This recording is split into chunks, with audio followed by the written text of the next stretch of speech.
มิสบ้องลาวประจำปี 2023 ได้แก่หมายเลขได้ดาวเรือง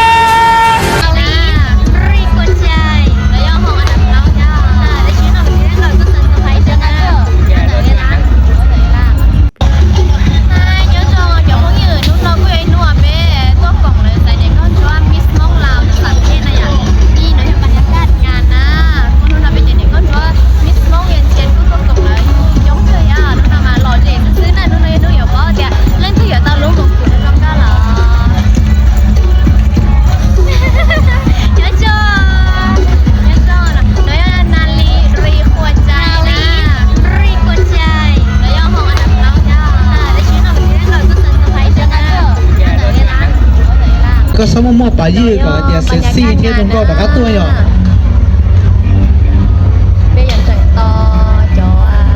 นู่นนั่นอย่างนู้นเกิดอะไรไปมั่วโปรโมชั่นพิเศษนะพิเศษหน่อยยาก็อยู่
เลขาคณะบริหารงานศูนย์การสร้างนวัตสนปฏิวัติ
ยังโบดังขออีกพ่อมา Em có sắp bỏ theo ว้าวสวัสดีน้องของเราเนาะน้องทั้ง14หมายเลขคงจะได้รับกำลังใจอย่างเต็มอิ่มกันเลย และตอนนี้ข้าพเจ้าขอเชิญประธานไปรับชมการแสดงบทฟ้อนหลวงหมู่ของผู้ประกวดทั้ง14หมายเลข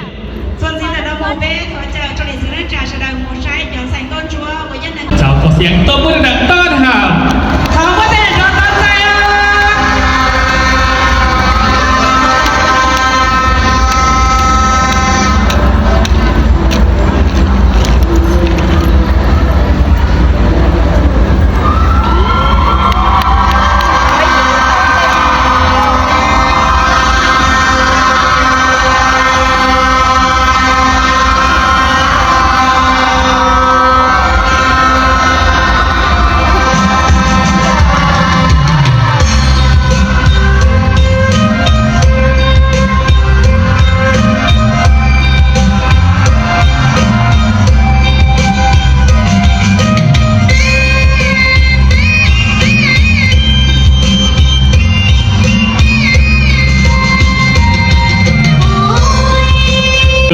เวทีมิสม่วงเหลาประจำปี 2023 Của tàu sĩ từ nhất trà lúc đi trao lò nò Gia linh tại nhất trà lúc nò là cô Chi năng hiệu lò Sáng sổ sạc thiên nò trao đi sở tàu sai ขอสนับแล้วขอเสียงตบมือดังต้อนรับมิสเตอร์ลาว Không sao có thể được cho trao Hãy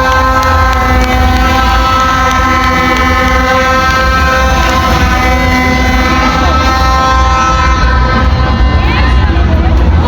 cho kênh Ghiền Mì Gõ để không bỏ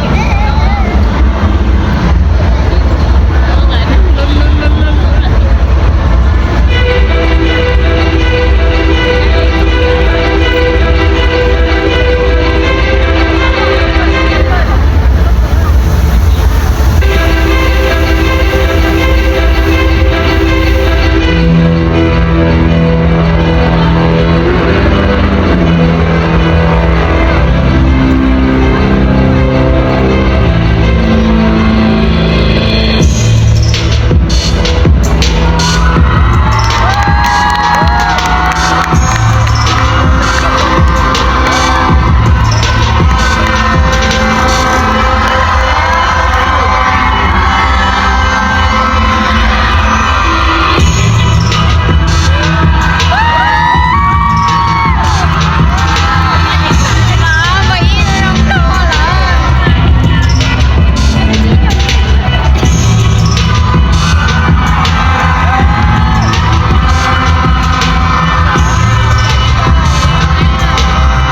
ดไลค์กดแชร์อยู่ที่ Facebook Fanpage ของ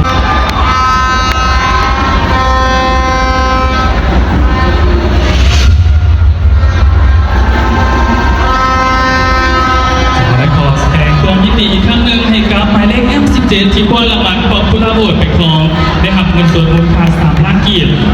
ว่าเก๋พี่ยังเราเชียร์จะจ้าตูใส่ มอบของรางวัลให้กับผู้ที่ชนะรางวัลขวัญใจสร้างภาพ ฉันสินอทอเจ้าตูจินจ้าว่าอีนีมูใส่รอจ้อของชอบลี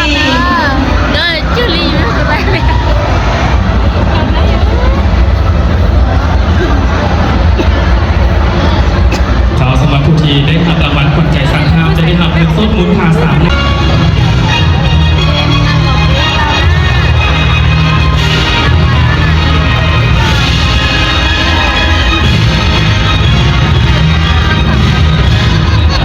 ไปได้แก่หมายเลข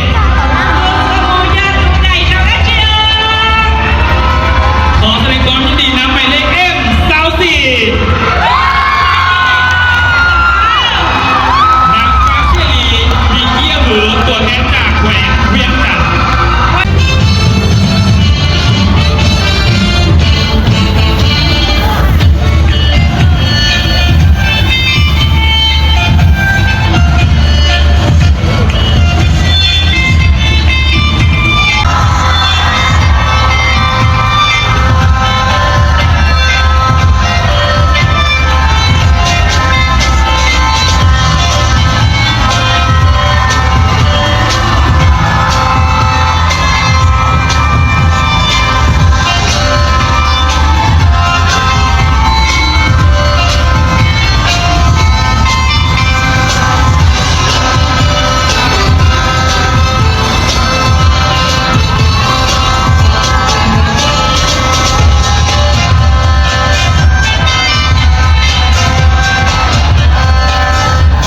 ขอเสียงตบมืออีกครั้งหนึ่งให้กับผู้เข้าประกวดที่ผ่านเข้ารอบ10 คนสุดท้าย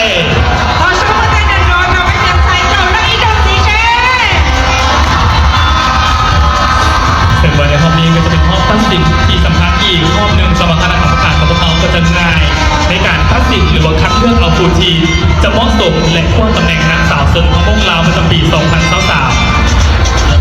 ว่ายังไม่เจอใส่ดอกนักร้องผู้ใหญ่ทองวันหาเชียร์เจ้าไม่เจอคณะกรรมการทางเดียร์ถูกเพื่อนเกี่ยวตัวจริงยังเอาวันใส่ก็ตัวจังหวัดที่ไหนดอกเบ้ เจ้าและตอนนี้ข้าพเจ้าต่ออนุญาตเชิญคำถามขึ้นสู่เวที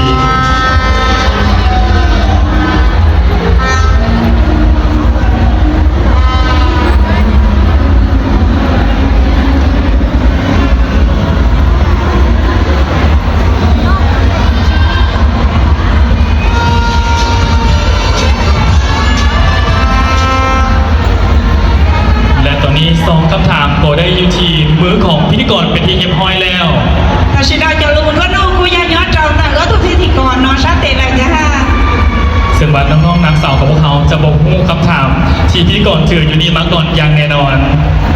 ย้อนใส่ก็ชัวร์แต่เราอยู่ชิดโตปล่อยจะรู้ว่าน้องดองไอเดียเราเยอะนุ่มดีจ้า ซึ่งข้าพเจ้าจะขออนุญาตเชิญตามลำดับจากหมายเลข M2 ขอเชิญ เขาเจ้าตูนใส่ดีใจเจ้าพ่อ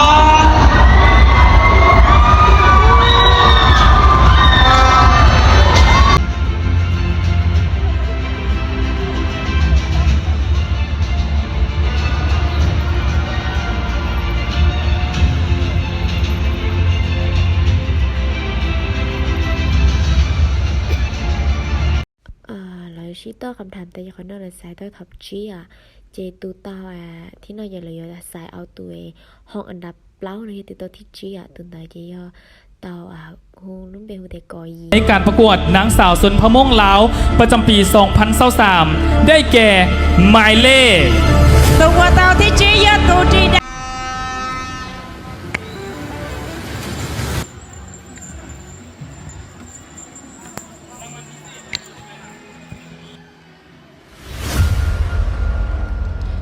bé tuần sai qua tàu thi chí của trong cao theo cái đợt đó xe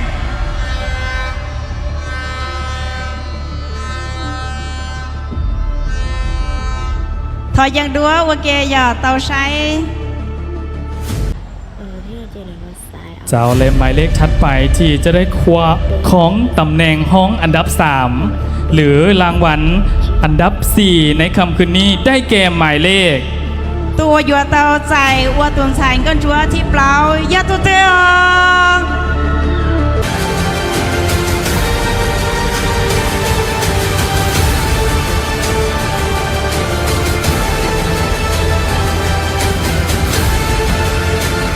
ซึ่งรางวัลทองชนะเลิศอันดับ 4 จะได้รับเงินสดจากธนาคาร GDP มูลค่า2 ล้านกีบ วัยเตาใจของนุชปรีลอนตาสัญญา ความยินดีนำหมายเลข M5 ตัวที่เป้ วัยตุนสายจีได้จ้องเอ็มจียอ ตัวนั้นหนูผู้ชมก็ตัวใจเลือดนี่ตัวใจเลือดเชื่อเทจงก็ชอบเราตัวนั้น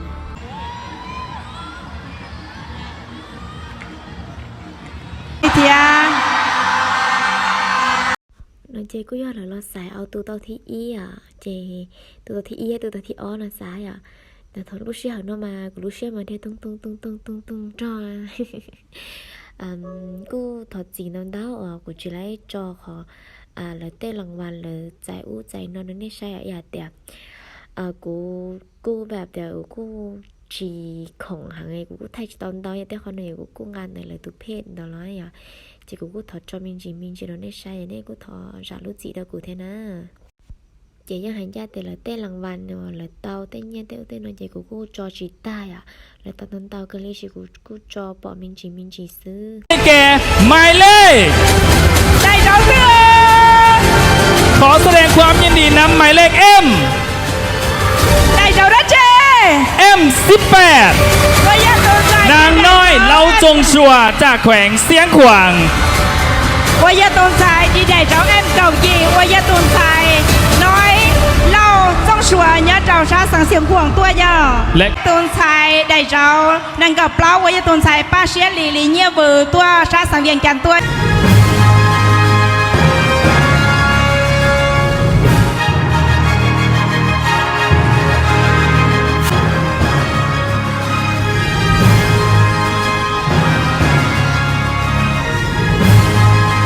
ให้เกียรติขึ้นมอบช่อดอกไม้ในครั้งนี้ขอเรียนเชิญท่านางมีนาศรีวิไล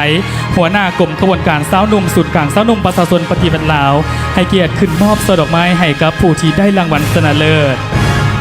ก็เจ้าตัวเนี่ยเข้ามีนาสิวิไล